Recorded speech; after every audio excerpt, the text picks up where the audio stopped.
సాక్షి editor Dhananjaya Reddy నివాసంలో ఎలాంటి search వారెంట్లు లేకుండా పోలీసులు తనిఖీలు చేయడాన్ని నిరసిస్తూ పాత్రికేయులు ఆందోళన నిర్వహించారు. గురువారం కాకినాడ కలెక్టరేట్ వద్ద ఏపీడబ్ల్యూజే ఆధ్వర్యంలో ప్రింట్ ఎలక్ట్రానిక్ మీడియా ప్రతినిధులు ధర్నా చేశారు.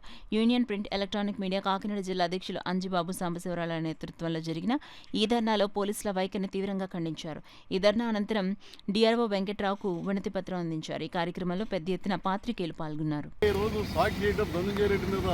పోలీసులు ఆయన ఇంటికి ఎలాంటి సెర్చ్ వారెంట్ లేకుండా వెళ్ళి చేయడం, ఇంట్లో వాళ్ళు భయభ్రాంతులు గురి చేయడం జరిగింది. ప్రభుత్వం ఏదైనా ఉంటే నిబంధనల ప్రకారం మీరు చేసుకోండి. మీరు ప్రభుత్వం సోదాలు చేయాలి, సెర్చ్ వారెంట్ ఇవ్వండి, ఎవరిన దగ్గర మీడియాటర్ని పెట్టండి, వారెంట్ చేసుకోండి, మీరు అరెస్ట్ చేయాలి, 41 years నోటీస్ ఇవ్వండి.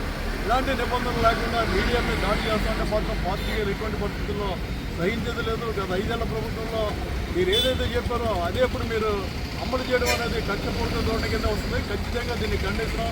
సమాజంలో ప్రతి ఒక్కరు కూడా పాత్రికేయులు విలువలు గుర్తించాలి. పాత్రికేయులు ఏకపక్షంగా అరెస్ట్ చేస్తామంటే మాత్రం సహించేది లేదు. చెప్పవచ్చు.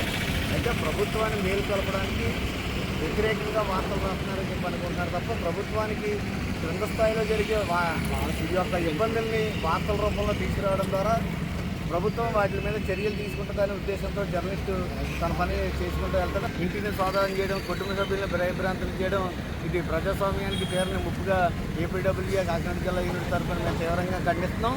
అయితే ఆయన ఏదైనా తప్పు చేసి ఉంటే ముందుగా సెర్చ్ వారెంట్ ఇవ్వడం కానీ ఎఫ్ఐఆర్ వేసి చట్టపరంగా న్యాయపరంగా చర్యలు తీసుకోవాలి తప్ప అర్ధరాత్రి ఇంటికి వెళ్ళడం, ఉదయాన్నే ఇంకా మంచం నుంచి లేవకుండానే ఇంటికి వెళ్ళి పోలీసులు సోదా చేయడం అనేది ఇది రాజ్యాంగానికి విరుద్ధం అని చెప్పేసి, అలాగే ఈ యొక్క పత్రికల నోళ్లు అలాగే ఛానళ్ళ గొంతులు నొక్కడంలో ప్రభుత్వం అవలంబిస్తున్న వైఖరిగా మేము తీవ్రంగా ఖండిస్తున్నాం. నా పేరు అంజిబాబు, ఏపీడబ్ల్యూజే కాకినాడ జిల్లా